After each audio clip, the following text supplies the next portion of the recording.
for inviting me. I think the original idea was that I would talk again about the Code of Capital, and I will say a few words about it.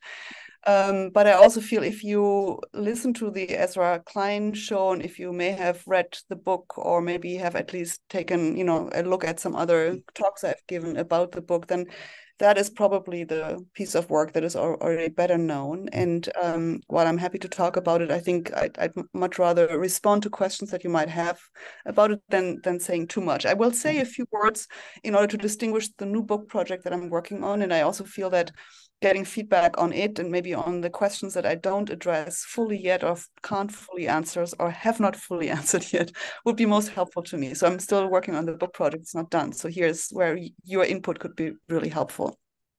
So the Code of Capital was really an attempt to explain how law serves as a critical resource and a critical means for creating capital and for empowering capital to play the kind of role that it plays in our regimes today, arguably.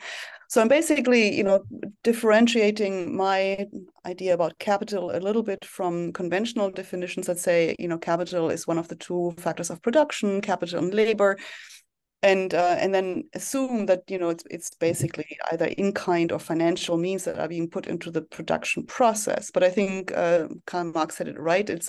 Capital is a social relation, and what you need to be able to do to put anything into the production process is to have a title to it, have some control over it. You could say physical control, but I think increasingly what is really important in capitalist system is legal control over things. And these can be tangible assets, but these can also be intangible assets or immaterial goods. And of course, financial goods are immaterial goods. The very fact that we're talking about financial things as if they were assets today tells us how much we have adapted what is actually just a contractual relationship. You promise me to pay something in the future. In equity, if you make profits, in debt, because I've given you a loan, you have to pay back plus interest.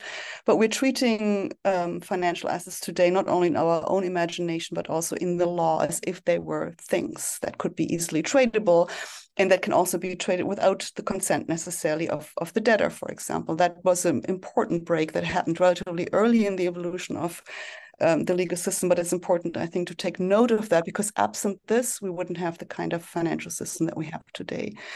So basically, by looking at different aspects of our economic life and also thinking about the legal institutions that have been with us for such a long time, what they really have done in terms of contributing to the creation of wealth in societies, creation of private wealth in particular, and by implication, of course, to the creation of inequality in societies, I've basically developed this idea of the Code of Capital. And the story is relatively simple. It basically says, give me any object, any idea or any promise, and with the right legal coding, I will flip it into a capital asset. I can turn it into a capital asset defined in my terms as an asset that has the capacity to create or protect wealth that has already been created. And so what I'm saying, when you look at what capital needs from the law, it needs basically that the holder of the capital asset has priority in relationship to potential competing claims. So I have stronger rights than you, and if I have stronger rights, I will typically win in a lawsuit.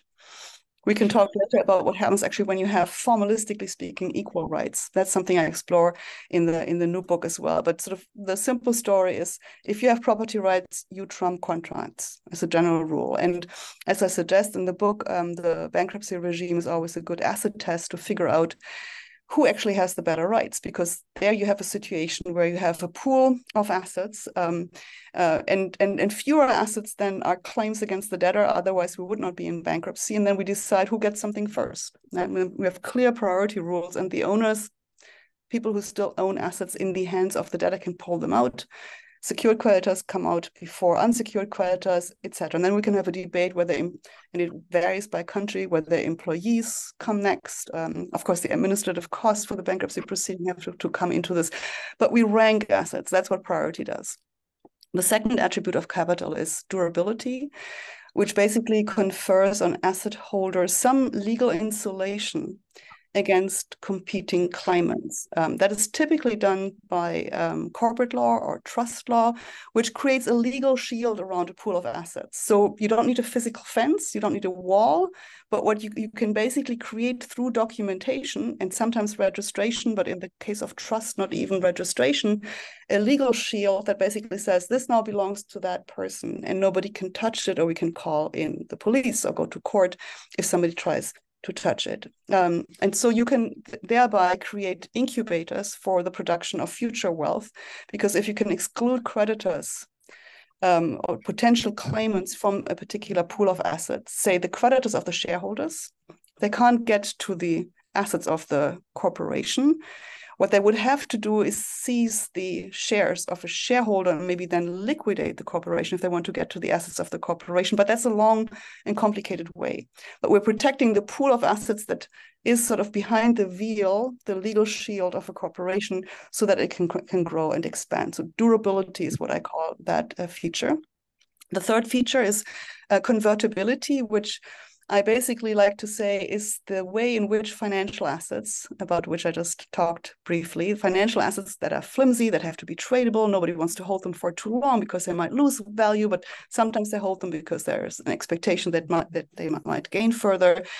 But if you find yourself in a financial crisis and you're not so sure about the safety of these assets, you would like to convert them into something else. So do I have a claim against somebody else to get safer assets in times of crisis? Can I access at least a credit line? Can I sell these assets to somebody else? Do I, in the last instance, have access to the central bank, where I might be able to just, lift off all the toxic assets and get cash instead, so that I can survive the next financial crisis? Cash, of course, is boring because it doesn't generate the same amounts of returns, but it's the safest assets that we can have, especially in countries that control their own currencies and also issue their own debt in their own currencies. And last but not least, we have universality, which stands for the idea that the rights thus created, as I described, will be enforced against anybody trying to challenge them. So you can get court protection ex post if somebody tries to challenge, or somebody would have to challenge these features in a court of law to begin with. And that raises, of course, questions about who has access to court procedures. It also raises questions about, when will they do this and how many will ever do this, because most of the transactions or most of the devices that you create will never be challenged in a court of law, which creates, of course, powerful first mover advantages for the coders of capital. They just go ahead and code and then wait until challenged either by a regulator, maybe by tax authorities, maybe by private agents. I'm not saying this doesn't happen. It does happen from time to time, but it doesn't happen often enough to be a full corrective of the attempt that is always in this system to push the frontiers. So it's well known in theories about capitalism that capitalism, just is always in search of new resources. It's expansive. What I'm suggesting is that the law is part of that. So the law is not just an apparatus that sets the rules of the game, as Douglas North, for example, would have said, within which actors just play their game, but the rules themselves are objects of the game. So sophisticated actors with the right lawyers, attorneys at their side can change the rules of the game as the game is in motion. And the umpire will sanction that if that's on the spot, if necessary, or later, and only rarely challenge a change in the rules themselves. And so the game becomes increasingly a game over the resource that makes this, which is the law. So it's much less at some point over the underlying resources. It's much more about the law, which is the empowering social resource that helps you create priority rights, have durability, get convertibility, and have the universality of enforceability. So that's essentially the story of the Code of Capital, which I would say is, has, of course, a lot of implicit references to theories and law and economics, social theories, and political theories that have been in the air. I did not dwell on them much in the book. I wanted to write a book that was accessible to people in different disciplines, and I did not want to foreground the intellectual debates, but basically tell the story about the Code of Capital. What was being rewarding is that I think many people were interested. I think many people also had never looked at the world through this way, because it takes a certain understanding of these legal institutions, how they're being used and how they're structured, to see what work they really do. But of course, also the book doesn't do everything that it could have done or maybe should have done, and so one continues one's work along the way.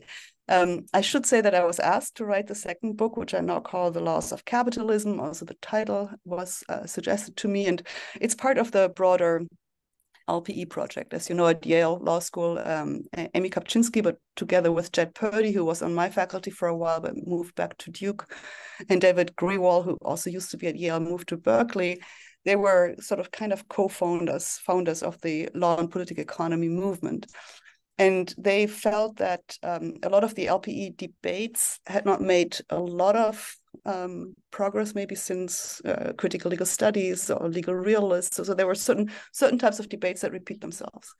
And I think they tried to do lots of really fantastic things, like develop new curricula, how you could teach property rights in this world, and from a different, more critical perspective, and how you could basically use the law curriculum also for rethinking many of the deeper issues in the law. And so I think it's been really great. I think David and Jed at some point felt it would also be really helpful to have a series of books that lay the groundwork for how sort of a political economy of the law could look like today. So they asked me to write the book on the laws of capitalism. There will be a book on democracy, which Jed and David are writing. My colleague Lev Menand will write a book on money, and Lina Khan, I hope when she comes back from the FTC, who knows, will write a book on antitrust. And that's sort of what is all in the pipeline right now.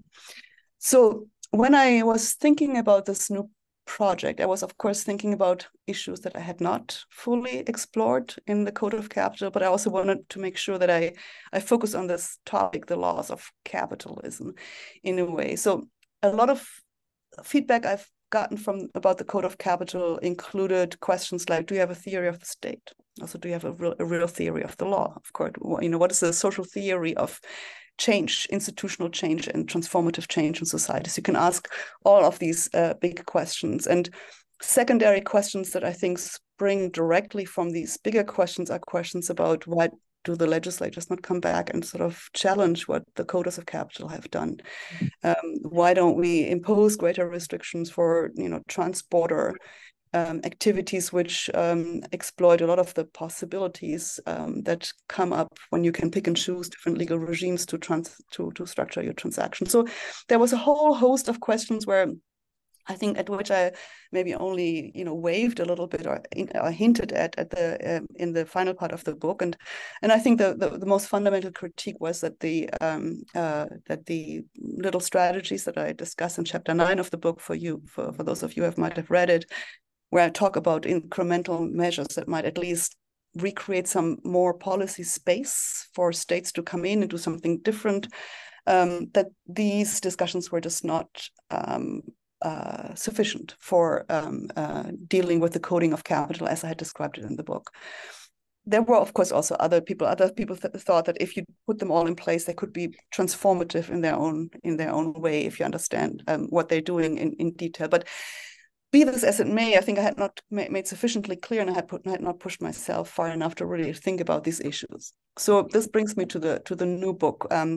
When I was asked to write the new book, I was just thinking about how to pose an interesting puzzle that would force me to really think freshly about some of the big issues about capitalism and the relationship between law and capitalism, and maybe also solve some of the underlying issues that related to the questions I just posed. What is the role of the state? What is really the role of the law? Because we don't only have the Code of Capital, there's a whole legal system that also does other things, and how do they relate to one another? And so the puzzle I posed for myself to this book, which I'm trying to respond to, if not necessarily fully resolve, is how it is that a system that is coded in law, as I argue, the Code of Capital is, or capitalism is coded in law, how it is that such a system is so resistant to legal governance, right? So if I make the case that, really our, economic power relations, and of course they have implications for social power relations, political power relations, are deeply, deeply influenced by how we use law, in particular institutions of private law. How is it that we can't change that we have been so unsuccessful, I would say, in changing them? Now, I don't say we have not tried, and I'm not saying that it hasn't been successful for a time, but I think my problem is that the fixes have been just temporal, mostly temporal. Example, so I think there were major fixes of capitalism implemented in the US already in the New Deal legislation. Much stronger state regulations, much less flexibility for private actors to organize financial transactions the way they wish, the separation of investment banking, commercial banking, securities regulation, you name it. A lot of things were put in place after World War II. On top of that, we get capital controls, and we get an IMF monitoring a global monetary system with US dollar pegged to gold and all the other major currencies being pegged to the dollar. So we're creating a structure that was meant to make the system more stable, was also meant to leave the final say about what's going on in the hands of state actors, public actors in a way. On top of that, you could add on to these issues in Germany, the social market economy, and in other countries also an attempt to really somehow tame the beast of capitalism, if you want. I think it's always been a bit schizophrenic from the get-go, because you cabin the system, you're trying to get control over it. At the same time, of course, you create the European communities with the principles of free movement, of goods, services, people, and capital, although capital was put on a hold. I think people knew why, and they put this on hold for quite some time. It was really opened up only in the 1990s with a new financial services administration, or sort of the advancement of financial service liberalization and the liberalization of capital as being freely movable within the EU and across the EU's borders as well. So there's never been, of course, always been contested, not surprisingly, because different people want different things. But I think I would say that after World War II, there was at least a possibility to tame the beast quite substantially. Of course, also with taxes. So there's some ex ante things that you can no longer do. There's some separation of activities. There's some punishment, sanctions, if you like, through the tax system. And yet the system begins to erode almost as soon as it has been put in place. So against capital controls, you see swaps being constructed. You see the rise of the euro-dollar market. You see within countries and across borders the attempt to get out and under from these publicly imposed rules and regulations and constraints. And lo and behold, they're of course using the code of capital to do exactly that, right? If you do a swap transaction, it's a contractual device to get around capital controls. Most of these mechanisms you can describe as how they use, again, mostly the instruments in private law to get around public law constraints. It's a slight oversimplification, but I think I would say that is at the very core. It's the private autonomy to avail yourself of the sources of private law, which is of course backed by the state, and yet gives you sufficient private autonomy to get around private law constraints. So one pushes all the time for more flexibility, and once certain gains have been made, the next step might be to get legislative backing or to have changes even in treaty languages or something like that. So it's not only the coding as such, but I think it plays an important role. There are other layers of change or debates about change, ideological, and political, of course. So that's the puzzle. How can a system that is so deeply coded in law be so resistant to legal governance? And the answer I already gave away in part. I'm basically saying it's because of the bifurcation of our legal system into private and public law, and it's about the primacy given to private law. These are the underlying premises. I hope this is sufficiently clear in chapter 1. I've tried to make it clearer after some other feedback, but please let me know if not. On top of that, and these are the features or the laws of capitalist law, there are certain built-in mechanisms, I think, in the private law regime that make it particularly easy for mobilizing these private law institutions, the Code of Capital in particular, to get around the legal constraints that polities, democratic governments may want to impose from time to time. And I'm basically identifying three more meta-level strategies. So the Code of Capital looks at the modules that code capital and create these attributes for different assets, the modules being property law and contract law, bankruptcy law, corporate law, trust law, and contract law, of course. And the level I'm now at is a bit more abstract. It's a bit more theoretical. It will not be as accessible, the book. I know this already, but that's life. You just have to push on. So the meta level is to say we have a system that empowers private actors. So it's not just, I wanted to get a little bit over the debate about subjective or individual rights. There's a huge debate about this. And it's, of course, plays into what I'm saying. But what I really want to get at is that the law creates legal empowerments in a way that we can tie them to the ideas of subjective and individual rights, but we not necessarily have to resolve that debate to take note of the fact that there are certain institutional features that empower individuals to exercise power over others. That's the point, right? So we typically, in a human rights or individual rights perspective, we think about individual rights as requiring protection against the state or even against a collective that might otherwise terrorize or punish or sanction or maybe even kill an individual. And what I'm saying is we are at the same time creating legal institutions that empower private actors to exert enormous power over other private actors without much of constraints, without the same kind of checks that we would put in place for any public power. Now, you could say, of course, private actors are never as powerful as state actors, and I discuss this a little bit in the chapter that you saw.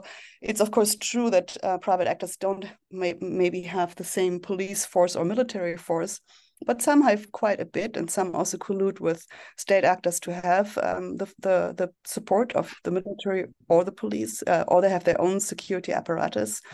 And when you think today about social media, that can also, of course, mobilize in other ways than just organizing a military. Just crudely put, it in the end, it doesn't really matter whether you have enough resources to hire an army or whether you have your own standing army, right? And sort of with also the increase of mercenaries, one can have a longer debate about this. So I'm basically saying the law empowers private actors, and this power is largely unconstrained. The second point that I'm making is that legal arbitrage is an inherent feature of the law. It is the result of the inherent incompleteness of the law, although there are always degrees. It's also the result of the existence of multiple layers of legal systems, both domestically and globally. And these layers create frictions between these legal systems that can be exploited for legal arbitrage purposes. And the last one is that we have a system where we think of states as representatives of the centralized means of coercion, or that is the emergence of the nation state, as Max Weber and others have said, represents the centralization of the means of coercion, and then the creation of institutions that exercise coercions and deprive individuals of doing the same thing. And yet we, of course, have also created a system that allows highly decentralized access to the means of coercion. So even if we say, we can question, of course, how viable this argument still is today, but even if we say the state still has a monopoly over the means of coercion, it's not exercised only by state agents, but by litigating, of course, or by using arbitration and then having your rulings executed by a court of law. You have access to the means of coercion. And who has access to them on what grounds is therefore absolutely critical to understand where power is located in society.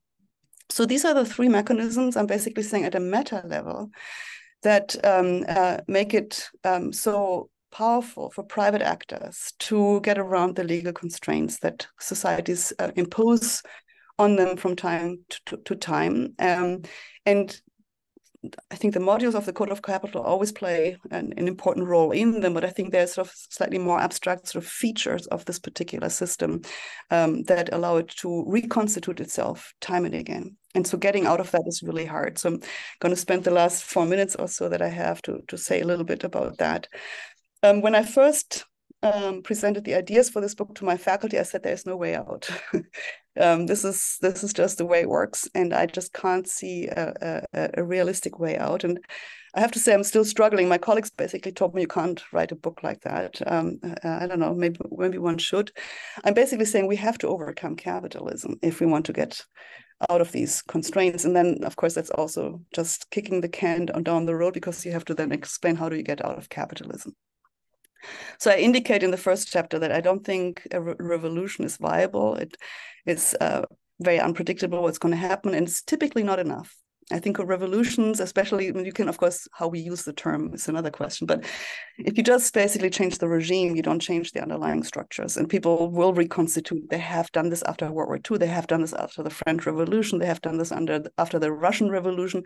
It really took Stalin's repressive, oppressive, brutal methods of the 1930s to destroy that system. So I'm basically saying, if we don't want this, it's highly unpredictable, very bloody, and probably not effective, then the question is, what alternatives do we really have? And so I'm basically saying what we have to find is a path of change from within.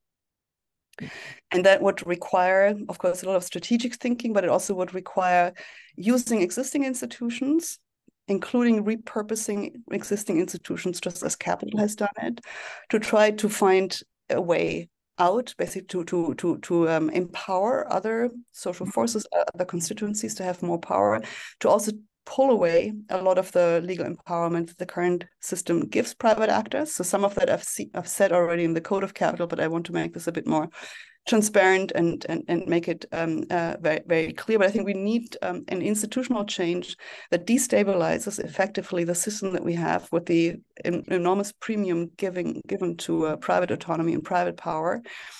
Give other actors, but not only state actors, more room to act. So why am I not relying exclusively or primarily of the state? Because I do believe that the state has been part and parcel of the coding of capital and the creation of the capitalist regime. So I just don't think that one can rely on the state. Then one has to go into questions about who is the state and how can we think about the state.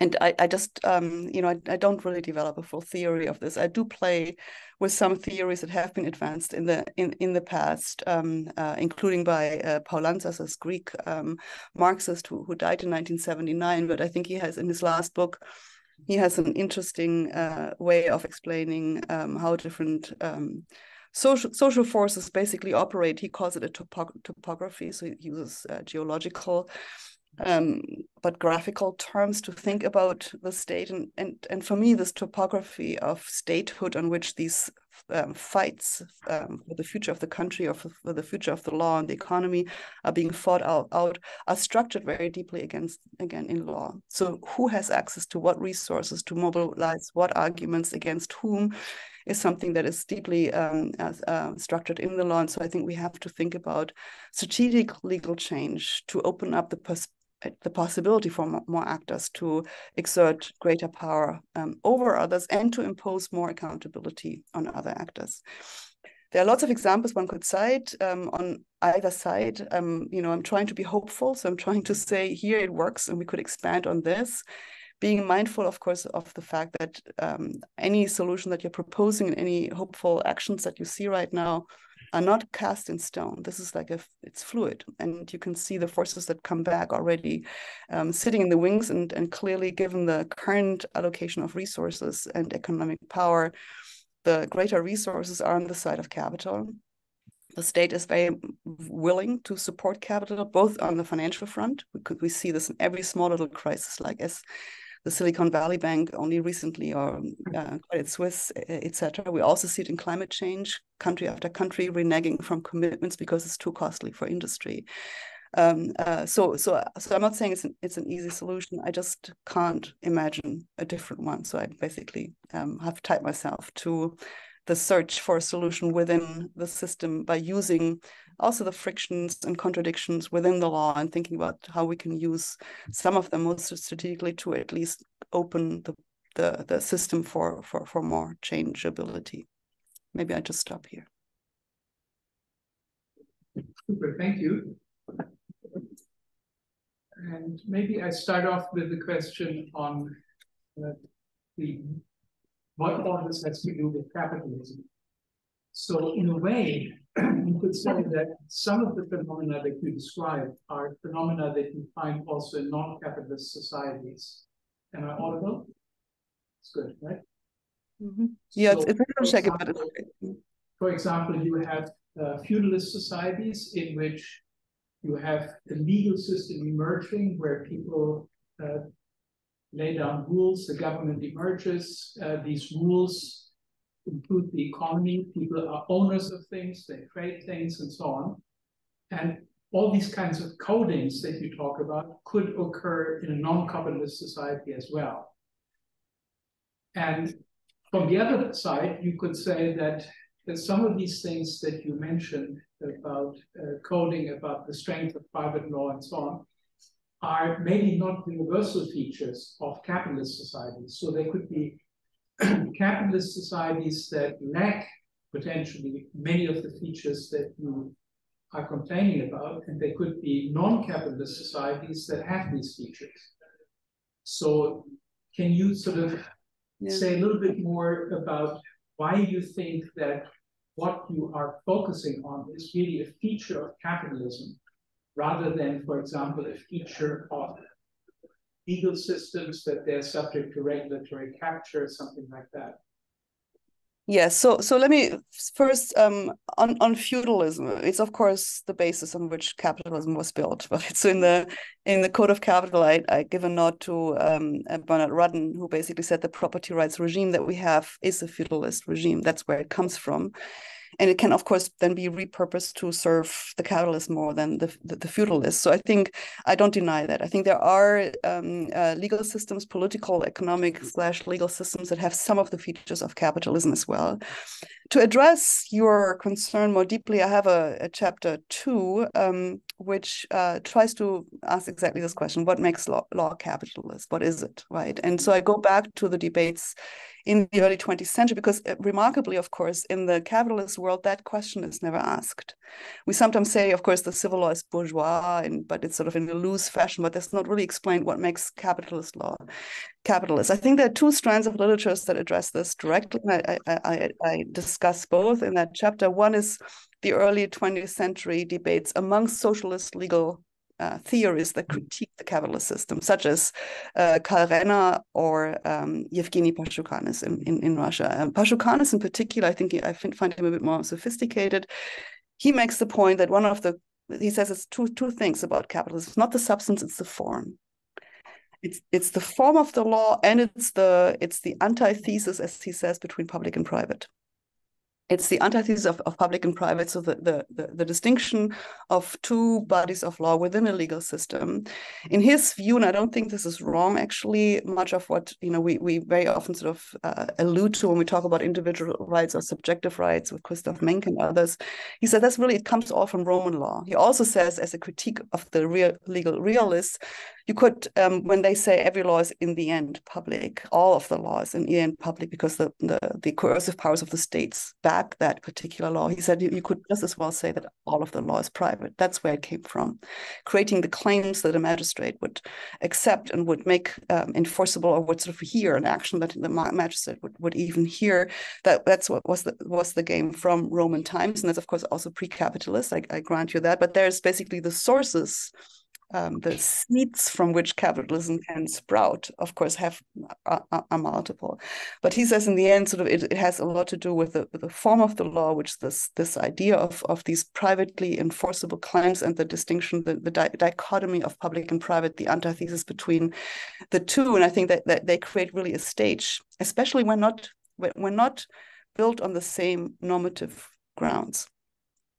So as Jonathan Levy said in his recent book, capitalism was there first, then came democracy, then came arguably nation states and capitalism, I think, go hand in hand. It's difficult to say whether this is a chicken or the egg, which one, but clearly democracies came much later. Capitalism was there first. And democracies then created constitutions to constrain state power, but they embraced capitalist law, the private law, wholesale. And in many jurisdictions, including the United States, it's very difficult to make an argument that the constitutional law has an impact on private law. Mostly it does not. So we do some civil rights legislation sometimes, which is then, of course, being taken apart a few decades later again. So sometimes we create specific legal acts to extend the normative foundations of the constitutional order to the private sector, but by and large, we don't. Germany does a little bit more than other countries, but by and large, we don't. And so you have this basically second legal system that can then mobilize state power through litigation and through the coding mechanisms I described to create or to challenge state power and to create a private power in a big way.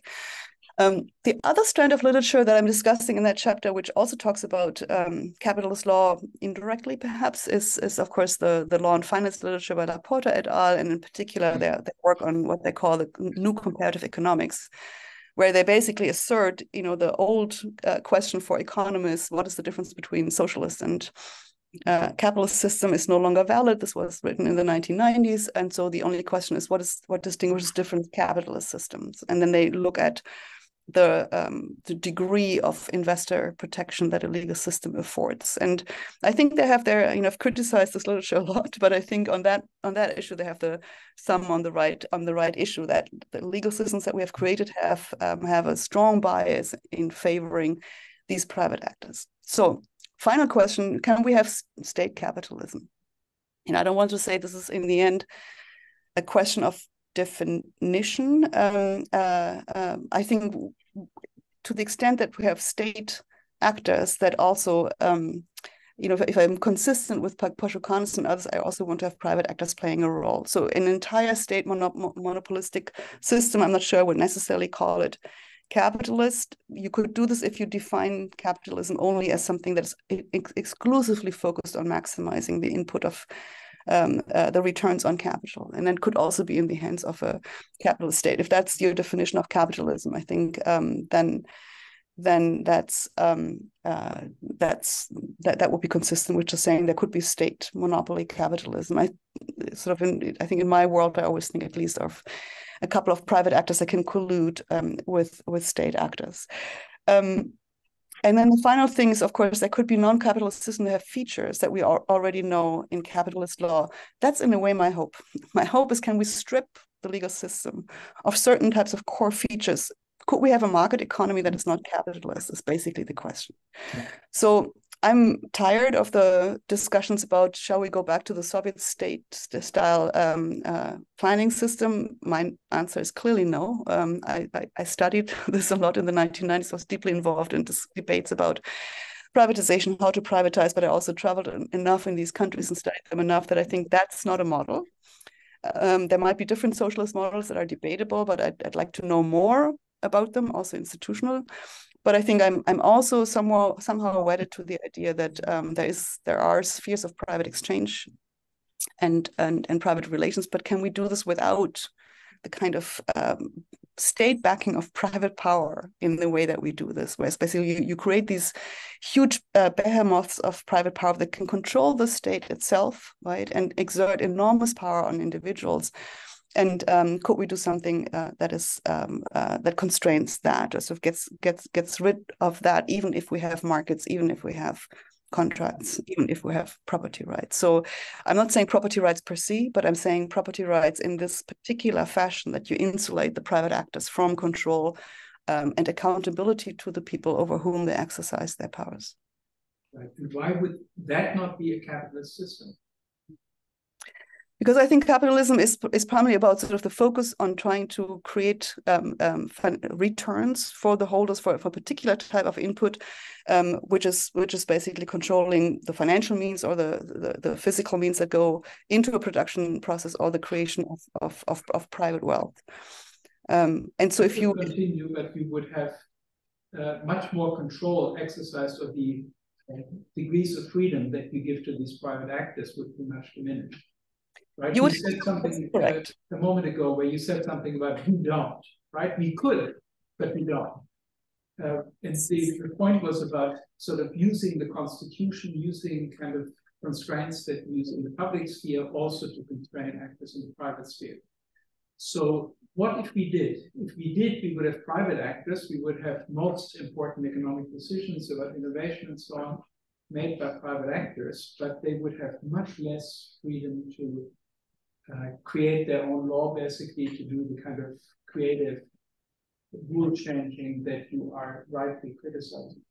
Yeah, I mean, I think you're correct, and of course, at some level, you can take apart my argument. I think I would not leave it at the public law level alone, because as I suggest, after World War II, within a couple of decades after a disaster like this, private capital has been able to wiggle around again through law, with law, exploiting transnational law. So I think there's some really important points where we can just reduce this a lot. I think one would be to reduce considerably the choice of law options that private actors have that can basically pick and choose the legal system that suits their needs best. And even though they don't change their physical location at all, but they just use the legal regime, I think that's fundamentally undemocratic and should be curtailed for sure.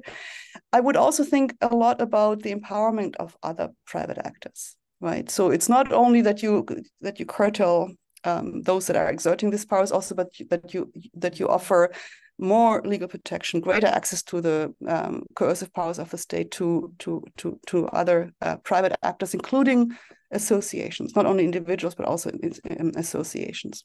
Another issue that I discuss in the book as well is, one of the perversions, I think, of the idea of private actors and the whole, sort of liberal idea of markets is, of course, that we treat corporations as persons. We treat them on equal level as you and me, and in many aspects, right? So they can claim in this country it's excessive, but they claim, of course, property rights. They sue and can be sued in their own name. They can contract in their own name, and you can give them certain features, but without necessarily giving the kind of constitutional protection that they have received. There's no reason in my mind that you protect corporations against expropriation on the same level that you would protect individuals against expropriation, but we have done the reverse. And I think, similarly speaking, we could also think about of course, they should not have free speech rights. I mean, and especially if you then have to redefine free speech as campaign financing or religious rights, there should be very clear boundaries saying corporations do not have these rights. You want to give these rights to individuals. So a reallocation of the protection of different actors within the system would go some way. Again, I think none of the issues that I discuss are watertight, but I also find it really hard to think of some that would ever be. Other thoughts, comments, objections? I'd love to ask a question if that's okay.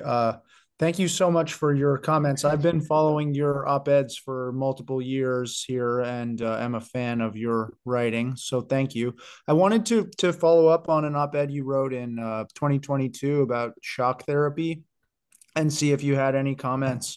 I mean, basically, I understand the general premise that the West and the international financial institutions might have really missed the opportunity to better integrate Russia into the system. And a lot of us are thinking about this now. I mean, personally, I do business in Poland, and so I'm often, wondering about these sorts of questions. With all respect to the war itself, I mean, when you say these things about international law and norms and rethinking capitalism, how would you think about reintegrating Russia into the world after the war is over? And what would be an appropriate framework to think about that question now in light of all the other comments you made? Hopefully it's not too general, but I'm just very curious. Well, I think one of the issues that I raised on the op-ed I wrote there is how priorities were set in 1990-91 in Russia with the support of external advisors. It's not that some of the Russians didn't want that too, but there was this small little group of economic advisors around Yeltsin, Gaidar, Fyodorov, Chubais, and others, and they clearly prioritized radical economic reforms over everything else. And I think that was the fundamentally missed opportunity. So if we want to learn from that, I think we have to think about how to structure power in any society, including economic and of course also state power.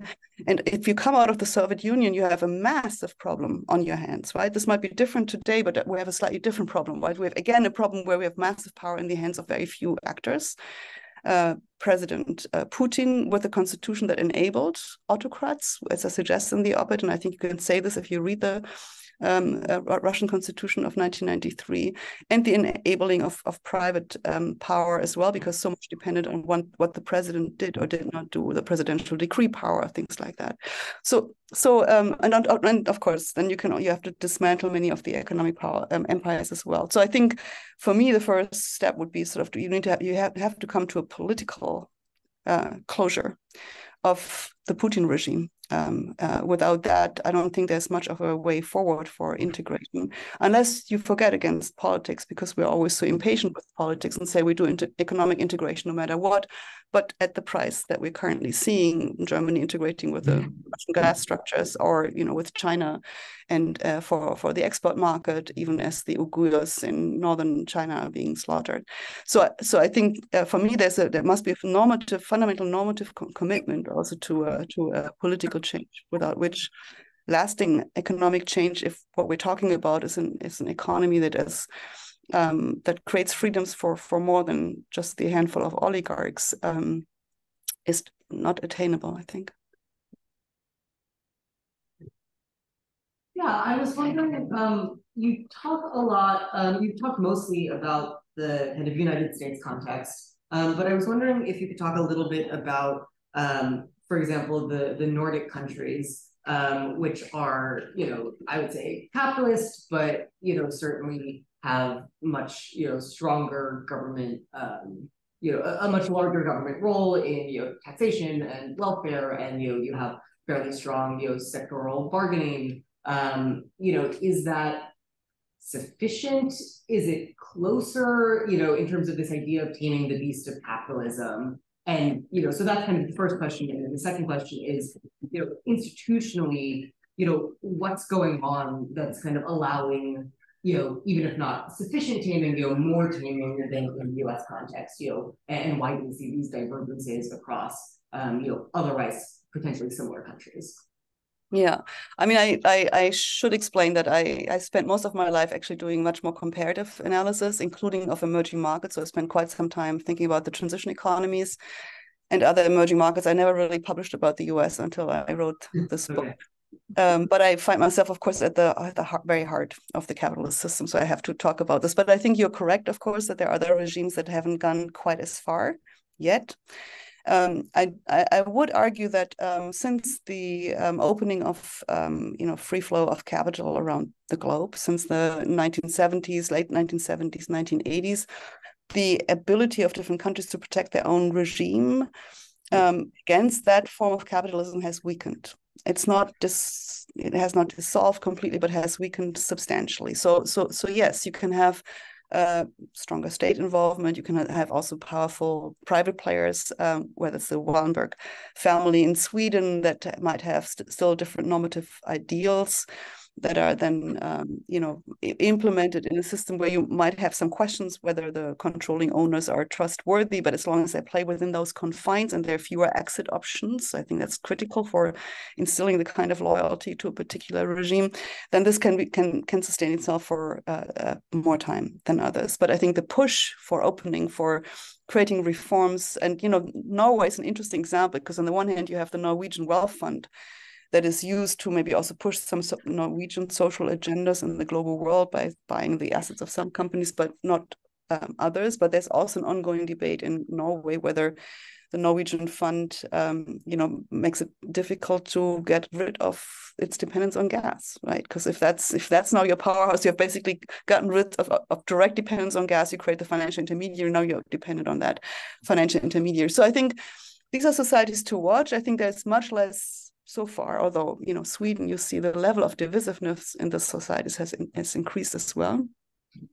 But so far, I think it's relatively more cohesive, relatively more trust in state institutions, which has always been lower in the United States. So the US is an outlier in many ways, but it's also a globally dominant player that has been incredibly influential on other countries. I would also make the case that in Germany too, certainly after unification and also in combination with the free movement of capital, the introduction of the euro in the European Union has shifted towards slightly more neoliberal model, whatever you want to call it. So yes, there are alternative models, but I think they are relative to the system, but they have to also compete with it. So a lot of what the EU has been doing over the last 20 years is to create structures so that the EU could compete with the US. In doing so, you're basically tying yourself to that particular system, and you're making moves that might erode some of the structures that you have within.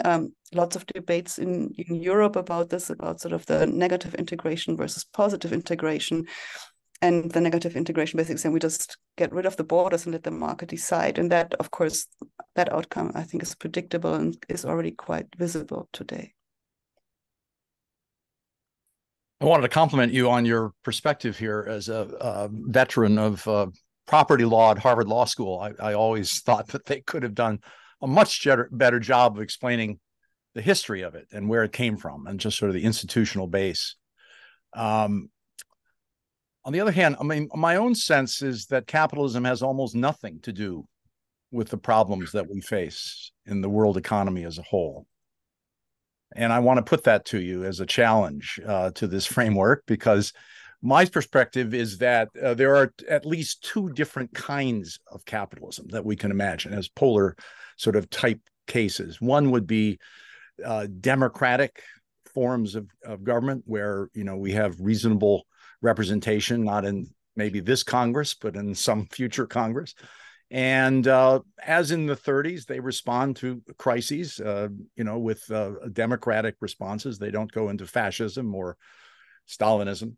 They're able to somehow, respond to the fundamental fact that capitalism is kind of its own worst enemy. It continuously produces crises. We don't have to revolt against it. It's going to overthrow itself. So the idea is that there can be identified, variants of capitalism that are relatively acceptable and relatively healthy as long as they support democracy. And that is what we should be focusing on. On the margin, I'd like to put it, sort of raise a couple issues. One is we have artificial intelligence emerging as a powerful force. Completely kind of out of control, except for private companies. And people are talking about all kinds of potential dystopia visions of that. But if we left it to its current course and speed, it seems like you can imagine AIs becoming corporations. They live forever. They can have an infinite number of offshoots. It's not clear who's going to control them. And they're going to have a catastrophic effect on property rights of everybody else. So I'd love to see you apply your framework to how do we get control of that beast, which is, not necessarily a product of capitalism, but it is a challenge to all of us. Yes, thanks for both questions. So the first one is, do the problems that we face have anything to do with capitalism as such?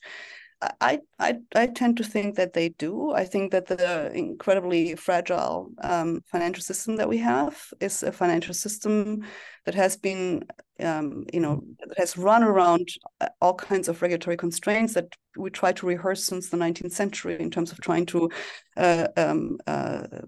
regulate banks. And the shadow banking system is the capitalist response to regulations that the capitalists deemed to be too costly. Maybe safe, but too costly for the returns on capital. That's what capitalism is all about.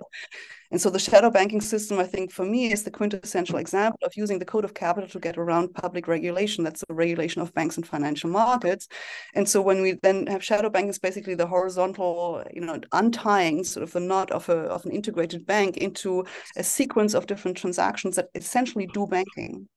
And running roughshod around legal regulations that regulate stuff only when they say this is a bank, then that's a bank. And if it's not a bank, it's not being regulated. Even if it walks like a duck, it talks like a duck, it should be regulated like a duck. We still don't do this even after the 2008 crisis.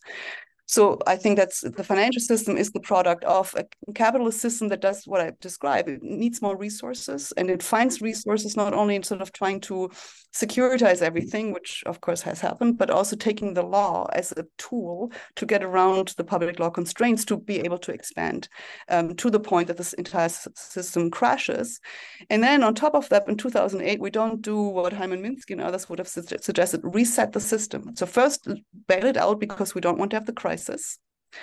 We could have allowed it to crash. Then we would have a different conversation today. You know, sometimes I'm worried sometimes we wouldn't have one, which is why I'm not too critical on the bailout. What I'm critical of is what did not happen afterwards.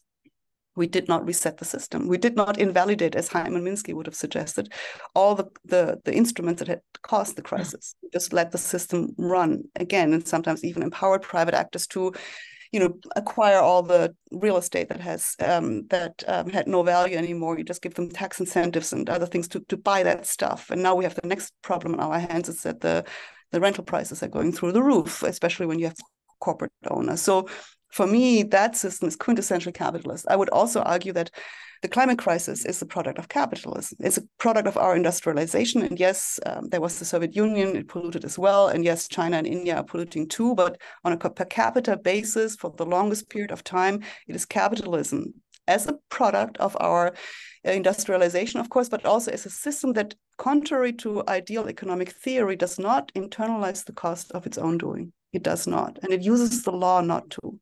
That's why we have limited liabilities. That's why we have caps on for liabilities from railroad to nuclear plants. We've always limited the liability of capital, and no wonder that they push the limits and try to externalize all the risks but take the gains for themselves. So I think that's it's quintessentially part of the capitalist system. And I would also say the same about AI. So what is, I think, one of the most fascinating episodes for me is sort of to think that, of course, the internet was developed by the military, not the private sector. And the military, I think, tried to make sure that the powers that they had created with the internet, and they might not have anticipated everything that came afterwards, but that those powers would not fall into the hands of a single actor, private or public, whether it's the Soviet Union on the other side or powerful private actors. And so they helped create by first inviting academics and later also supervising the privatization of the internet, but creating a multipolar, interoperable system that as such cannot be easily monopolized. So that, I think, was a strike of genius, but they basically had to be at the table. Some powerful actor, the inventor of the system, had to be at the table to make that possible. I think ever since we've seen the typical working of capitalism in this space. So, you know, there were, of course, the battles between those who wanted to privatize everything from the get-go, which is basically private software code. So you want to monetize everything. That's capitalism. You have to enclose it legally, then you can monetize it. So you're trying to enclose the code. That didn't work because we had the open source movement. Open source movement won that battle, but then what did we get next? We basically have the cloud. The cloud is where, again, the big tech companies make the argument that they own the data. Now, we deny individuals, you and I, who are now producing data on the internet, we deny property rights. American courts say because our data have no value for ourselves, which is why they should not be protected by property rights. But since 1986, since the Computer Anti-Fraud Act, the US has protected entities that put data on a device. This is like the old idea of property rights. You put it on a device, then you own it. And then used criminal law against hackers to try to get in. So we created property rights in the hands of big tech companies. It's like we enclosed land earlier, like we enclosed know-how and ideas later on. We have helped enclose the data, and then we hand it over to the private sector. And lo and behold, what do they do with this? They create a huge resource where they now use our social relations as the latest asset in the capitalist mode of wealth production.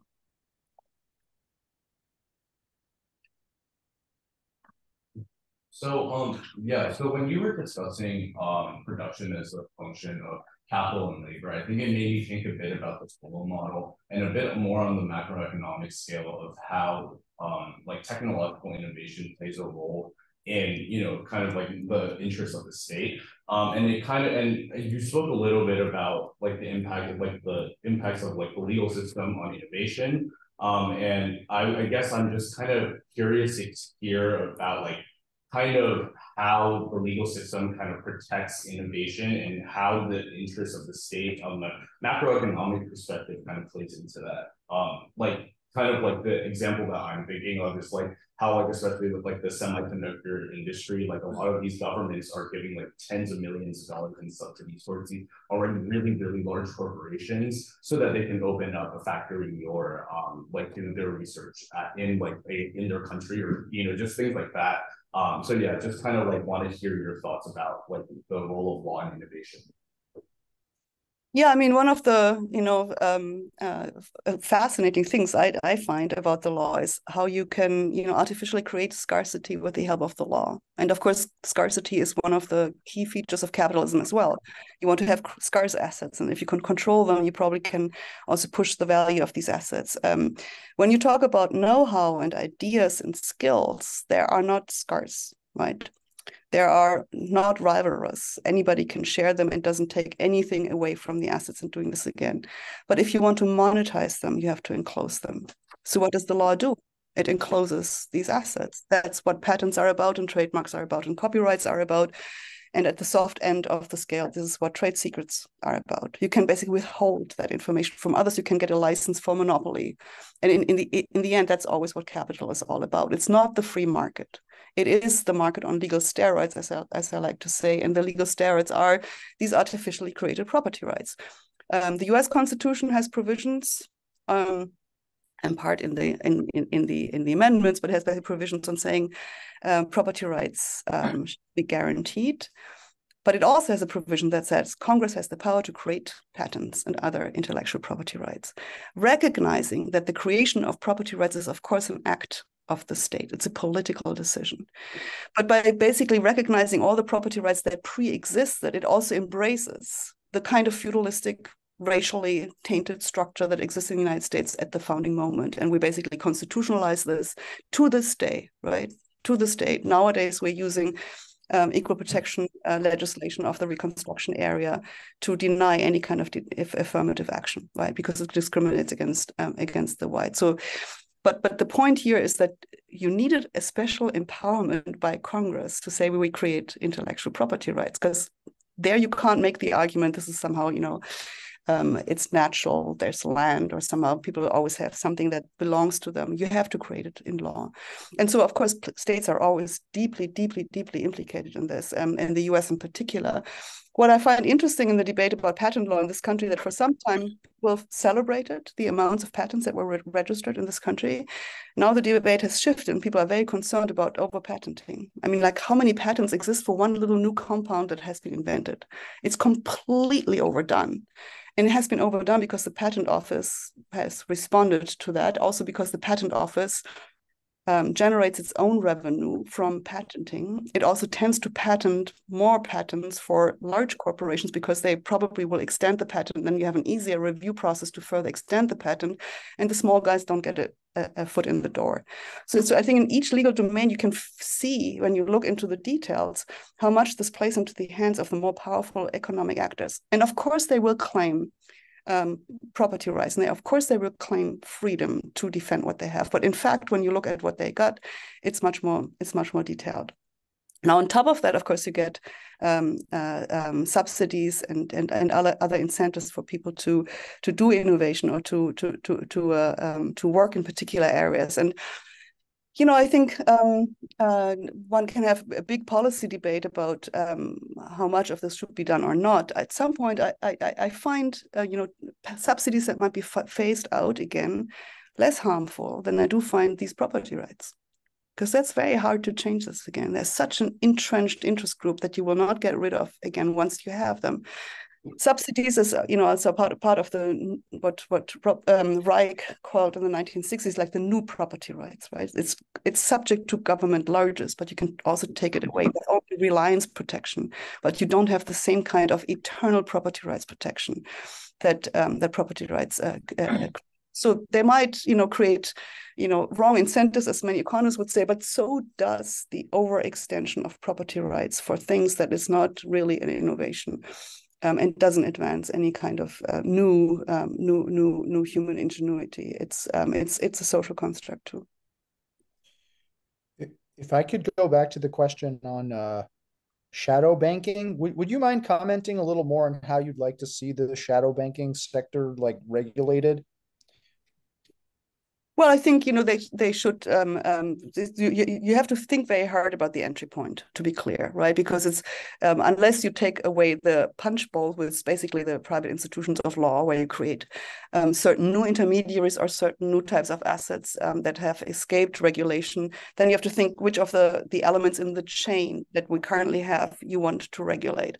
So one of the things they did, of course, after the financial crisis, is to say that the big regulated banks can't be in that game by exposing their own balance sheet, which is why they also spun off many of the proprietary trading things, etc. But I think one thing that people have discussed in the literature, discussed it already in the Code of Capital. In the old common law, wagers or speculative assets were not enforceable in the law. That changed in statutory law only in 2000s, and it went hand in hand with sort of derivatives going through the roof. And the late Lynn Stout has made the argument we should just say that again. We make wagers unenforceable, which has the effect of creating enormous legal uncertainty about whether you can flip this into something more valuable, whether you can bias at all, whether you can create a market into that. Of course, there's line drawing exercises. What is a wager? What is a speculative asset? What's not? But if you just think in those terms, then all of a sudden you're basically pulling out the rug underneath the folks who have created the shadow banking system. You could also be much more rigorous with institutions like hedge funds that are legally created to avoid the constraints of the Investment Act of 1940, right? So they sail around this because you say only sophisticated actors, even though the activities of these hedge funds have major social and economic externalities. And I think one could, if one wanted to, could constrain that and impose similar regulations, capital adequacy, risk management, disclosure, you name it. We know the tools. We know the tools. We also know we can also have supervisors being empowered to look into them, just as they do look into banks. And so I think there could be a series of measures. If combined, you could cabin the shadow banking system more than we currently have it. No guarantee it won't wriggle out around, but at least as the first stopgap measure, that's what I would do. Ms. Osman. Thank you. I did have a question. I know we talked a lot about the role of banks, the role of legal structures, and the role of governance. I was wondering your thoughts on the role of the public in something like taking down capitalism, if that's a good way to put it. Is there a role that the public can play besides, I know you talked about how revolution wouldn't be necessary or isn't sufficient, but could play a role, but wouldn't be enough. What other roles could the public play?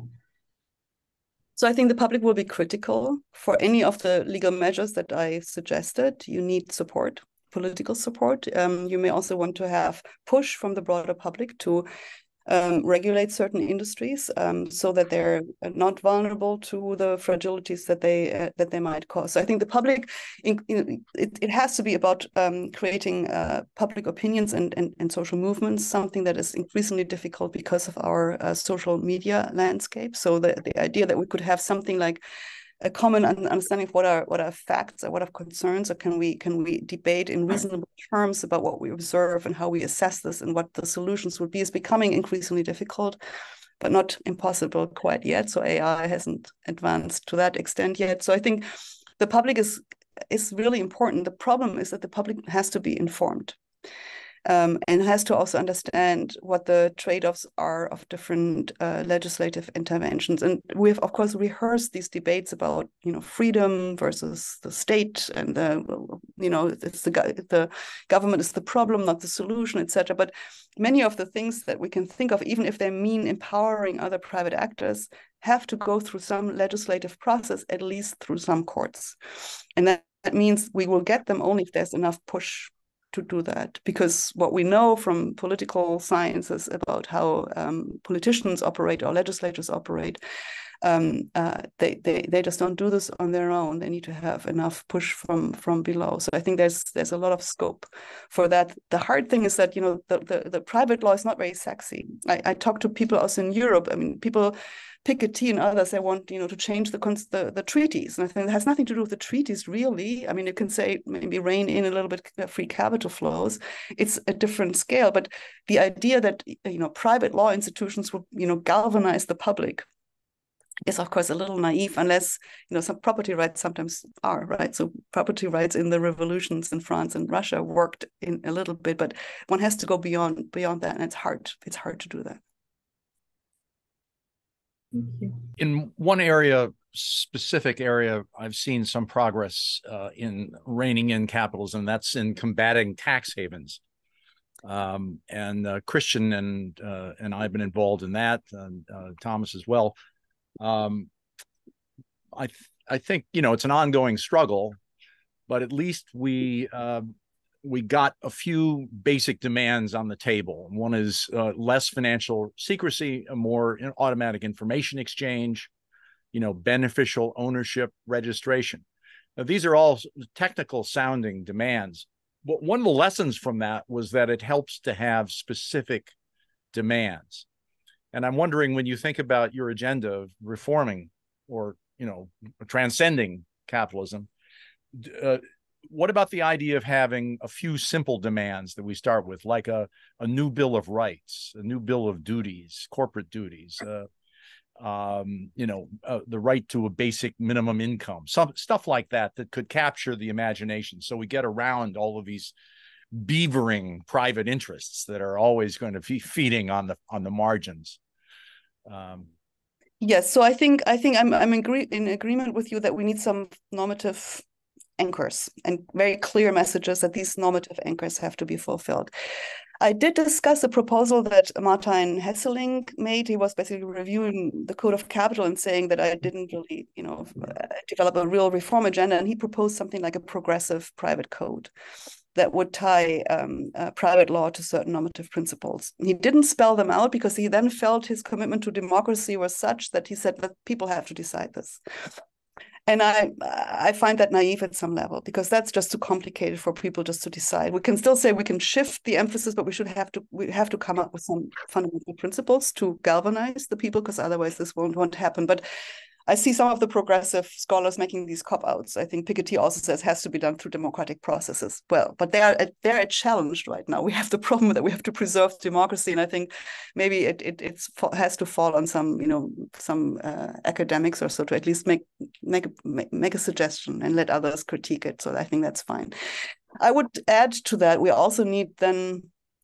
We would need to make this viable over time and not just having it erode within a couple of years again. We need something like a different way to assess the interpretation of these principles when it comes to the application to cases. And I don't want to say this lightly, but I think we have a problem with our courts, and I don't want to put myself into bed with the, you know, right-wing Israeli government or the Poles or any of those, but I just want to say that the courts are not necessarily to be trusted when it comes to a balancing between capitalist interest and other interests. And so one has to think also about basically the institutions that grant you access to the means of coercion to also then really enforce your rights once we have, you know, spelled them out, unless it's just a soft code of conduct. And we have seen how they work out in the corporate field, I think or the UN Global Compact. I don't think that was very effective and had the negative side effect that people thought, okay, we've done with that. Now we have sort of, you know, put something at the UN that deals with human rights and we can move on.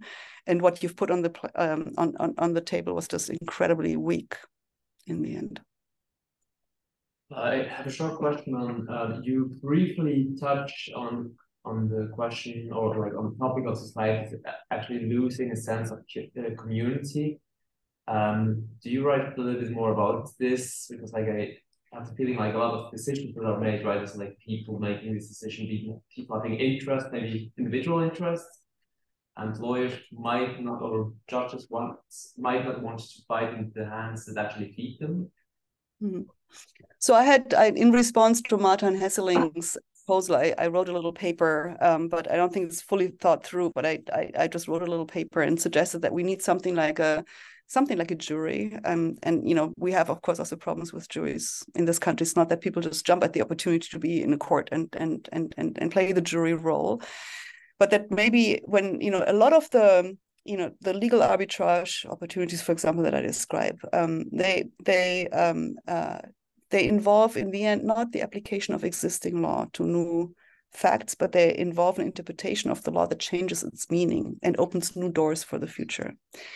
And at some level, I don't think this should be in the hands of judges, especially not in a system where very resourceful players, powerful players with a lot of economic bargaining firepower can go and litigate again and again and again and again, and they have done that, right? If you don't get the case you want, you just do it again, and you do it again until you're heard, and you just stage different cases in different appeals court, and you just get to the system. So I think we just, at some point, you have to think about how can we identify cases that are clearly political cases, because it's the question of what this law really is all about. And we need to build this into these law enforcement processes, because I think it's just too easy to say, well, the government or the legislature could intervene ex post facto. They don't like the court's decision, let them intervene and correct it.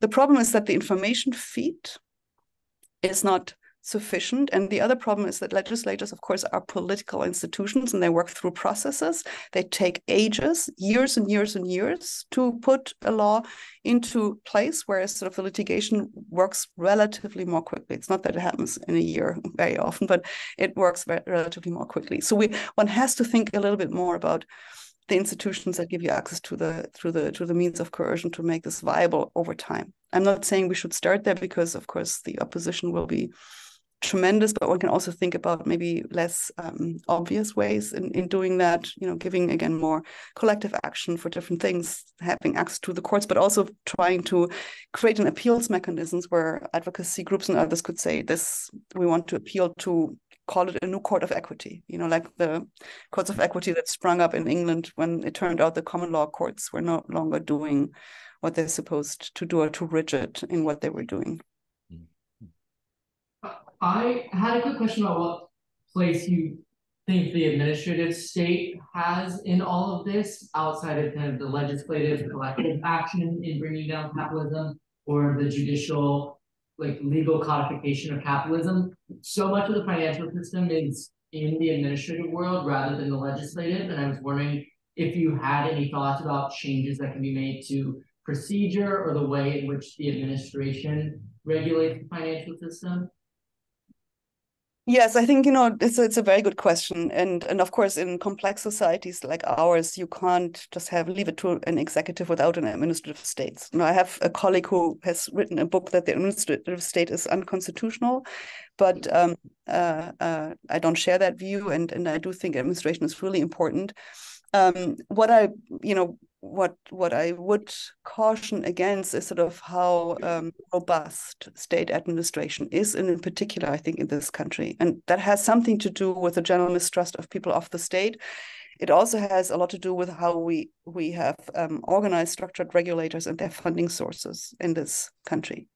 So if you have sunset provisions with the CFTC, if you have a budget that has to be generated by granting patents, like with the Patent Office, if you have a Securities and Exchange Commission with a very tight budget, the idea that they would effectively regulate is a non-starter. So is the idea, even with banking regulators that I think are more powerful and have more supervisory powers, but they're also not that they're not sufficiently incentivized to live up to the powers and use the powers that they have pre-crisis to go and intervene. And we're getting sort of the fallout from the Silicon Valley Bank in different cuts these days. But it was clear to the regulators something was wrong, and they had some ideas what they wanted to do and they did not do it.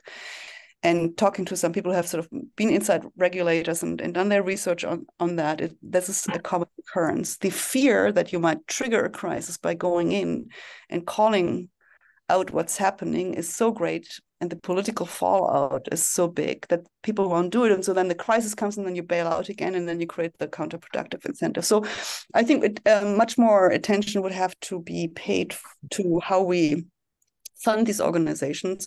Let me also say that the funding of courts is an embarrassment in most countries, including this one, especially the ordinary civil courts. People just don't get justice, right? It does not work.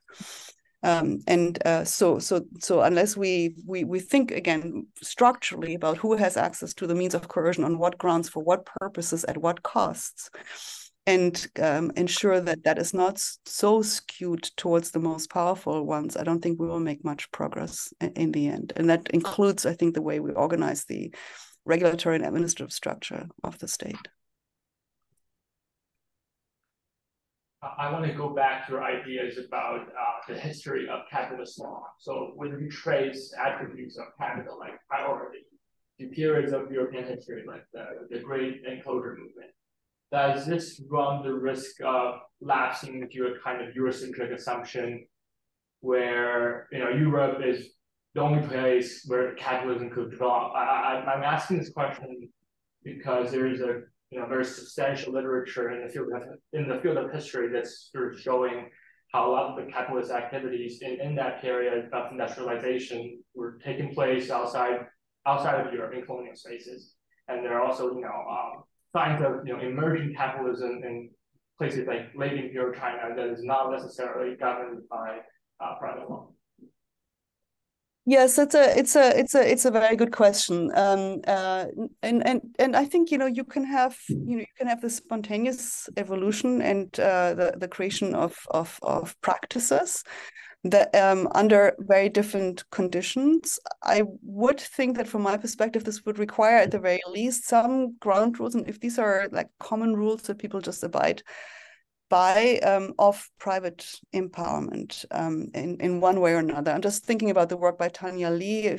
She's an anthropologist in Canada, has worked on Indonesia, and she shows that actually under certain conditions, people become capitalist almost spontaneously, but in fact not quite spontaneous. It's basically within villages where you have a ground rule that whoever first cuts down the trees and makes the land arable, also plants some fruits or some vegetables, that person owns the land. So I don't think that's so uncommon to have that rule. Once you expose these societies to an outside world where you can actually sell the trees or you sell the crops that you have grown, the incentives for people to go and cut down trees and grow crops increases rapidly, right? So I think when we look at these instances of where we see something like spontaneous evolution of, I would say, like this private empowerment instead of creating rights over others in societies, including economic rights over others in societies, we have to think about when do they scale and how do they scale beyond a certain level. I would say that probably, some people would say because we're all selfish anyway, we're sort of all pre-capital, proto-capitalist.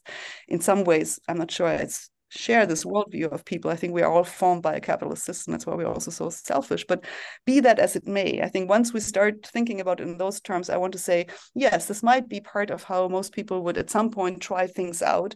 But whether we, encourage this or discourage this or how far it can scale is a matter of law. I think I also say this in the Code of Capital. I'm basically saying the law and the states come in when we're talking about scalable systems. In small settings, all kinds of things are possible, including mutual monitoring, the reinforcement of norms and practices that have been older.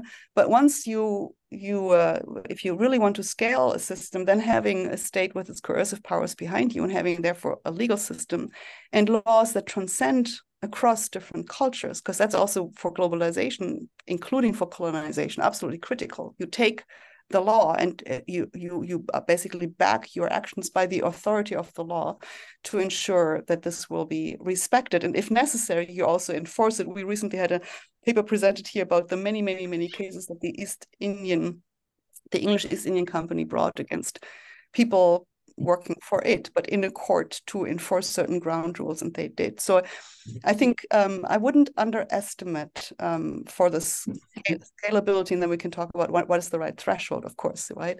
The importance of having access to the enforcing powers, access to coercion, and that might come in different forms and flavors. I couldn't see that much.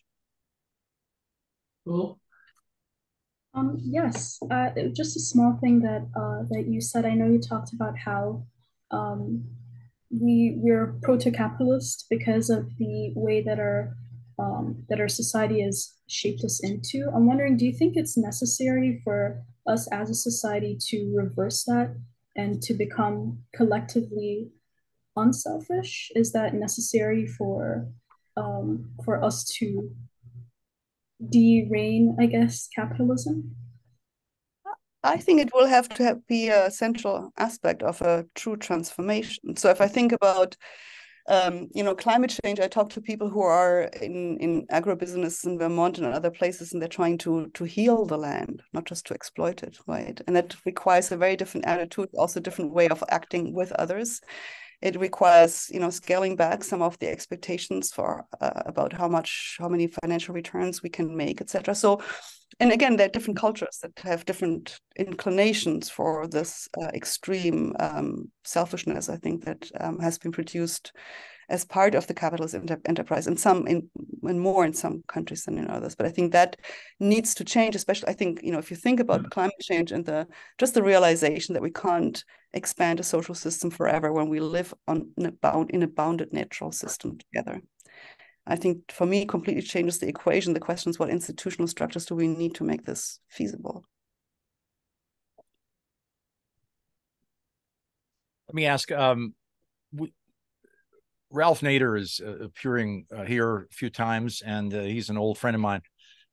We have been mortified at the state of public interest law and the kind of growing disinterest of law students at especially leading places like, Harvard and Yale and Columbia, in terms of taking on sort of social responsibility and getting out and not doing the corporate law thing right away. Law is kind of corporate chicanery, clever chicanery, or the thwarting thereof, as Devlin once said. So what's your experience right now with the students at your law school in terms of their interest in all this good stuff and their willingness to pursue the alternative career paths? How do we get them going? Yeah, I would say I see many more students today, and I would say this is the same is true for the last couple of years, that are critical and are in search of new answers than I saw in the decade before. I think many students in this generation realize that even the law firm career is no longer as certain as it used to be, maybe also not quite as desirable, and they have lived through COVID, they have lived through the financial crisis, their parents have lived through the financial crisis, the growing uncertainty and uneasiness about how this world works, I think, makes them think. At the same time, they're paying 75,000 plus per year. So I just have to say mea culpa. As long as you tie them basically to the need of finding sources to pay their funds for law school in those amounts, they come out with debt of $350,000 at least, unless they go into public interest, but then you have to really get yourself below whatever, 65, 70. I haven't looked where the threshold currently is for Columbia, but something like that. If you 5 years, you just stay below that, we might forgive your fees, but we can't do this for our students either. Then our business model is dead as well. So I think, we have so many mechanisms by which we perpetuate the system. Yeah. And so I have a hard time blaming my students. I can teach them, I can discuss with them these issues. I supervise notes where they think about alternatives, how we can, prohibit corporations from owning the real estate sector or single family homes, whatever it is. They have great ideas. But I also have had conversations with students that say, I'm not sure I want to publish this because I want to work in that law firm. And the law firms have prevented some of the students from publishing their stuff after they graduated because they're now members of a law firm where you might get conflicts with your clients if you say openly things like that. So I think we are in a bind here, right? And I think and so I think we have to change ourselves, and we have to think about our fee structures, and we have to think about how to empower our students to do something else. But once we charge these fees, they have to find ways to pay them back, even if they wanted to do something else. Most of them come to law schools, as you know, very idealistically. Most students come, they want to change the world. They come back jaded from their first summer internship after year one. And after that, it's about basically I'm the last person standing between them and the high-paying job in a firm that they, got acquainted with over the summer internship. And how to change that, it's another big conversation. But I think that's part of the problem, that there's so many incentives that are tied into the system, to the maintenance of the system, that it's so hard to get out. More questions from you? Yeah, I wanted to circle back to some of the ideas around the administrative state. And in particular, a lot of people, I think maybe most notably Sarah Bloom-Raskin, has kind of put forward this idea of using the Federal Reserve and kind of under their powers to regulate financial stability, using that to really target directly the climate impacts of the financial system. And I'm kind of curious if you have a perspective on that. Is that, does that get this Fed too far away from its purpose? Is that kind of a worthwhile thing to pursue, or does it even get us anywhere?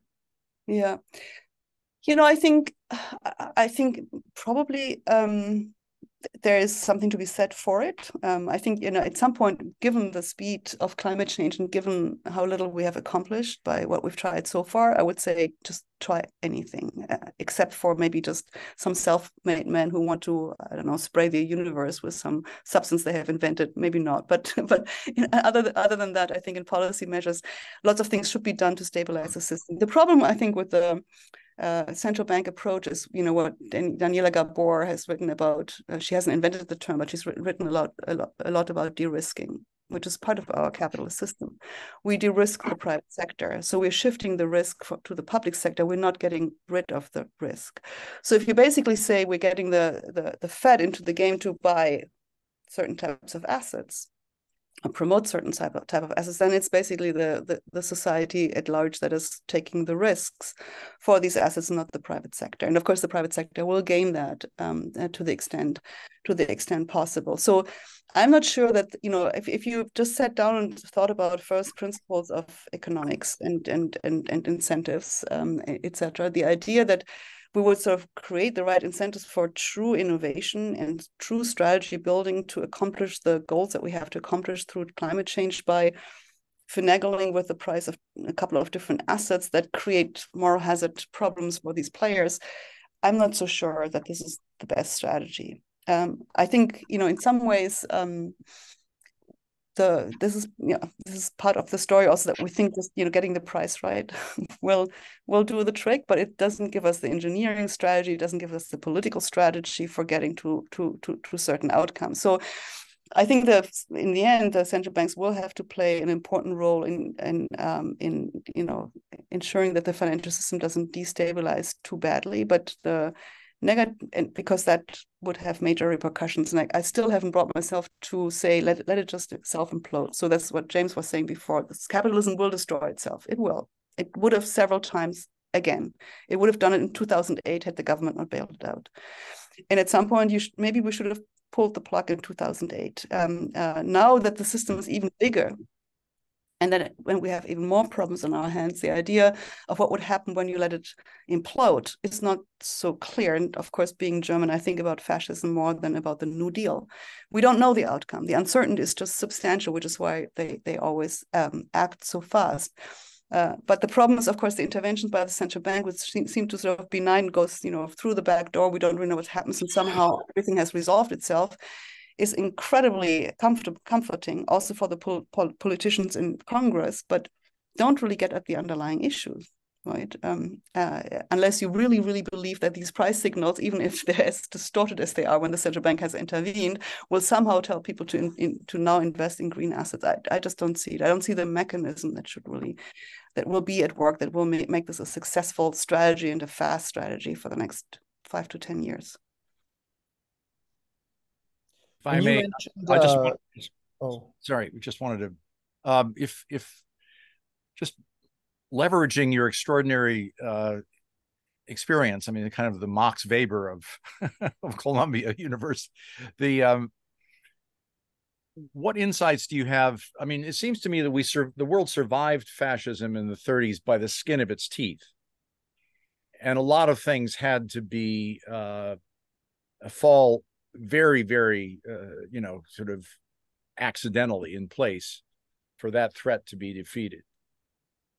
This time around, there are so many forces at work that are leaning in one direction. I'm concerned that we don't really understand the threat adequately or how we can deal with it. What lessons would you draw for us now in terms of just, I mean, this is kind of a broad question, but I love your insights, because right now we seem at a turning point. No, I agree, and I'm deeply concerned. I mean, my greatest concern is that, that something happens already in a pre-fascist state that happened, of course, in a large scale within fascist and other totalitarian regime. It's basically the changing of minds, the changing of even a sense of what is right or wrong, the change of, being able to even trust any kind of institutions and getting together to achieve any kind of change. And given what is happening with our social media and the falsification of not only arguments, but also facts, I sort of fear that the ability to come to some kind of a common understanding of what the world is and where the evil lies, and therefore combat it in some ways, is incredibly difficult today. So when I think about, this is, for me also mind-boggling, the position of Republicans in Congress vis-a-vis Russia in the Ukraine war, and academics, like Jeff Sachs or others, is mind-boggling to me. And not only because I think that the Americans should always harbor an anxiety about the former Soviet Union, but the inability to see Putin for what he is, and instead find it actually attractive to have these kind of autocratic leaders, including in Mr. Trump. I find this incredibly disconcerting and concerning. And I have to say, this is, sometimes think as an academic, what you can do, you give talks, you write with your pen, you also write op-eds, not only academic things. That's my weapon, it's the pen. But I also have to say there are moments when I think I'm totally powerless, and you're sitting there like the rabbit in front of the snail. You just don't know what to do, right? You can see it all, you can say it all, you can know it all, you can talk to your friends about it, you can even publish still, at least, about it. But the doing is the difficult, because for that, this is, I think, was Tal's point earlier, you have to mobilize people. Other people have to follow, and other people have to come to an agreement that this is how we want to see the world. And if that is no longer possible while we're still at the cusp of having fairly democratic systems, still believe that we can control powers somehow. If this shifts, I don't know. I really don't know. Sorry. I don't punt very often, but this is the one I punt on. Thank you for not punting. Yeah, so on that note, I want to go back a little bit to the social theory part of your thinking. And in particular, right, you sort of could say that there is a very large space of possible capitalist systems, all of which are in one sense or another capitalist, some of which are much, much better than others. And then I think what you want to say is that a lot of these systems are simply unstable. They're unstable in that they have a natural tendency to decay, to deteriorate, to become worse. And so the first question I have is, to what extent does that, what is left? Is it inevitable that the capitalist system disintegrates into this sort of bad version of it? Or is there also a role that is played by path dependence? You refer to feudalism, the particular pathway that we took into a capitalist system. And then the second thing I wanted to ask you about is about the international comparison. There was a question about the Scandinavian states, and you answered it by saying that there is a tendency for the bad capitalism to drive the good capitalism out of circulation. There's a kind of race to the bottom effect where it's difficult for the better types of capitalism to survive. And I wondered whether you could elaborate on that point, how that works. What is the mechanism that makes that happen? Why can't a better capitalist system coexisting in the same world with the worst one not really assert itself and protect itself? Yeah. So let me start with the second, because I think the two are also interrelated. So So I think like what we used to call, the Rhineland model, or, the corporatist model of capitalism, was able to protect itself fairly well, I think, until the point when especially capital was made freely mobile globally. I think if you want to have distinct different models, you have to make sure that the polities have some control over it, and that you rein in the one force that is incredibly mobile and can undermine political commitments that you make, in part by just sort of shifting capital elsewhere. And of course, it has been fortified through things like bilateral investment treaties and all that stuff. So we have, created mechanisms that enormously empower what I like, what in the book I called them like roving bandits, right? So they can take this cream off the milk in different jurisdictions without ever being accountable to anyone, without being part of a particular political system. So I think you need a certain sense of call it protectionism, but sort of closure. You need to have a certain sense of what the polity does and what is admissible within that policy. And if you subject all of them to stringent opening of capital markets, you could also extend it to some extent to WTO principles. I'm less concerned about trade, but I am concerned about capital in particular. While of course also keeping the borders against humans. So this schizophrenia that we live with, that it's hard to maintain this if you allow the free opt-in and free opt-out, including the opt-out from your legal system by people who are resourceful enough to do so. So this brings me to the other question. So I think there is currently, and in part because we have forgotten the lessons from the 1920s and earlier, that the globalization of capital can endanger attempts to rein it in.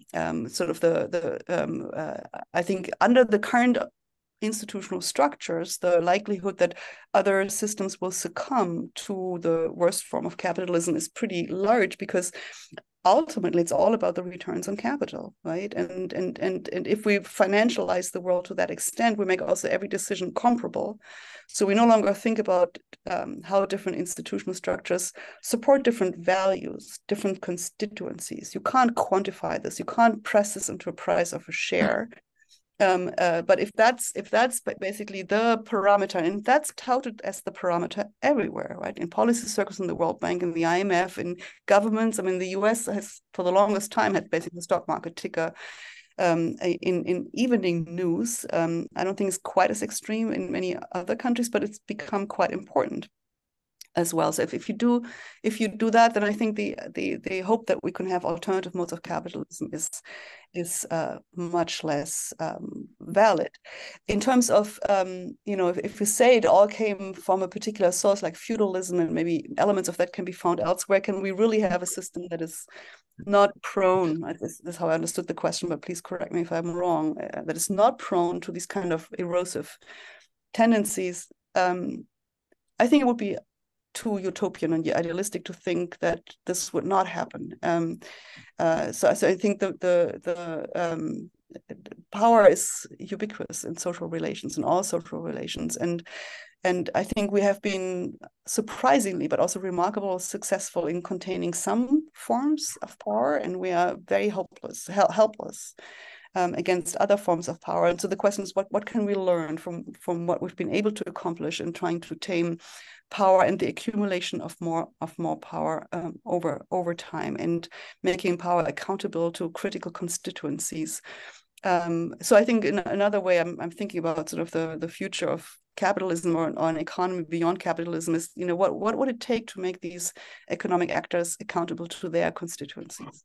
Not just to, charges of criminal action or fraud or some regulatory oversight, but accountability to the people. You could say co-determination was a first step to do this, and we know that's not very effective, but it's a step in the direction. How could you think about changing the burden of proof, changing even just basic standing rules for allow people to have some redress against powerful economic actors, to unstack or restack the enormous bias that currently we have built into the legal system in favor of capital.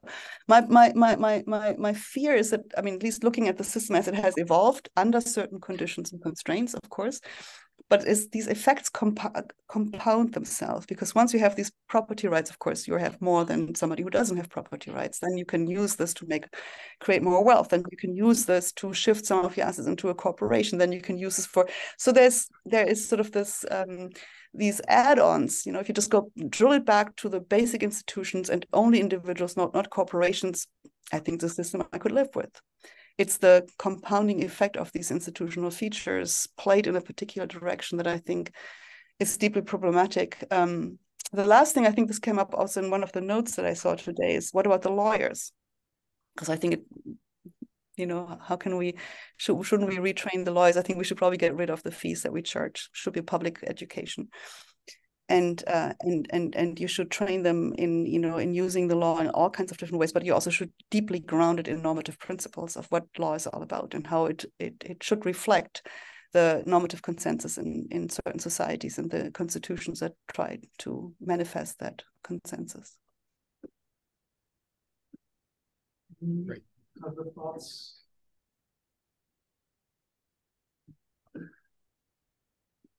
But then let me just continue that line of questioning with one more thought, and that is, if we make the kind of reforms that you talk about, that for the moment stay within the capitalist framework, then are you saying that it's essentially hopeless because these reforms will be washed away again? You may be able to achieve them temporarily, but self-interested agents, corporations, and so on will work on workarounds. They will try to find ways in which they can negate these reforms again.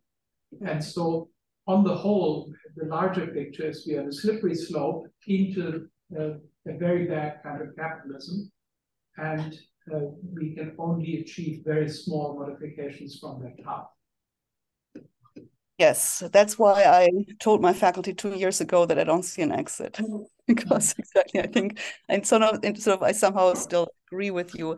I think the hope must be, if you want to try to find an exit, I think the hope must be that we can also create compound effects for other ways of using the law to empower different constituencies. And first and foremost, maybe empower really the political constituency of a given country rather than subjecting the country to measures and institutional structures that make it almost impossible to have democratic control over it, right? So once you have free-flowing capital and you recognize corporations from different jurisdictions just because they're corporations, and you allow them to shift their taxes to the Cayman Island, and yes, we do make some progress on tax policies, but at the same time, we still respect these shell companies as corporations with their legal shields. If you do all that, I think you lose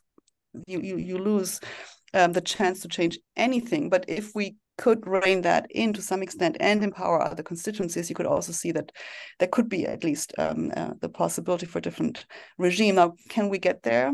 I don't know. I do see some hope in cases like the recent Shell case, you know, in the UK and in the Netherlands. And I just read the UK case with my students and corporations. And it's interesting, you know, it seems so obvious, but nobody has done it for ages. They just use agency law to say a parent company is responsible for the acts of its subsidiary. And for ages, we said you can't do this because we respect the formal separation of subsidiary and parent, and you have to pierce the corporate veil, which requires not only that we basically attribute the actions of the subsidiary to the parent, but we say you have to show also a grave injustice and abuse of formality. The UK says, no, it's just like in any agency relationship. You know, you and I tell you to do something, then you are fiduciary to me, and you have to respect my interest as a principal. At the same time, if you harm somebody, this might be attributed to me. So they just use good old agency law. You know, so just this is what capital has done all along. You just take existing law, you find doctrines, and you apply them in a slightly different way. It seems to be so plausible. The nice thing about it is it's known. It's not something completely alien. So, you know, there's some work done on, you know, I've worked on the transplant effect years ago. So can you change the legal system by just bringing in completely different rules? No, you can't. People will stick to what they do. You just don't change fundamentally the system. So others have talked about the magnet effect. You'd make a reform that is not taking not the big leap, but a leap that is sufficiently far along to pull people into a different kind of reasoning, including in particular the courts, that they buy into a different kind of reasoning, and that could have potentially transformative effects. Will it? I mean, I'm not naive, I think. Maybe I'm still too naive, but I think, of course, corporate power will push back. Of course they will. Of course they will challenge these rulings. What gives me comfort that even in the UK, the Supreme Court has said this, the Netherlands, if there are tribunals where you can bring more of these cases, it does not protect us from a Supreme Court in the United States that will roll back everything that you have achieved for several decades. It does not. I know that. And so this is why I'm also thinking also about sort of what should be these institutions, what should they look like if they were more democratically inclined than a Supreme Court. Yeah, so if you, again, think of this entire space of possible capitalist systems, right? You could imagine that as one single slippery slope. The whole thing is slanted and it's laid out with soap or something that is slippery, and so we can make little fights here and there, but in the end, we'll end up on one side of this thing. Or you could say it is, part of it is a slippery slope, but part of it is also flat surface. We are not on the flat surface, we are on the slippery side, but there is the possibility in principle of a capitalism that is stable and is much more humane, much more egalitarian and so on than ours. Yeah. And so the answer why we are on the slippery side is one that we have to look to history to answer, right? We have to sort of see the path dependent in a certain way. We got into the wrong side of the capitalist equation, so to speak. But at least if there were a flat part, then one could hope that with some very concerted effort, one could get there. If there isn't a flat part, then there isn't much hope at all. I agree with that. Yes. I mean, the only quibble I would have is at some point, I think one should probably have another longer discussion about what is capitalism, what is not capitalism. So because I think if there was a real flat part, with some gravel on it, so it wouldn't just become very slippery immediately, then, you could still have some level of private wealth generation, but not to that level, and not sort of the use of every resource, including social resources such as money and law, for the purpose of creating private wealth of a few, and that compounds. And that, I think, I don't want to be idealistic, and I also don't want to say that there can't be forms of capitalism, but I'm just thinking about like a market economy that is not necessarily capitalist. It's not exclusively focused on the generation of private wealth, of monetary returns on whatever you can enclose and put into the machine. Okay, we are out of time. If there's any last question, we can still do it. If not, we will. I take it you're not an orthodox Marxist who believes in the scientific socialism sort of. And there's a lot of agency in your perspective, and it's kind of up to us to figure this out. And I'm struck by the incredible body of work that you put together that is very suggestive of a whole range of specific proposals that are not that hard to imagine. I mean, just real specific. And it's kind of up to everyone who reads you to take it to that step and say, here are some reforms we could really work for. But it's a great body of work. Thank you. Thank you.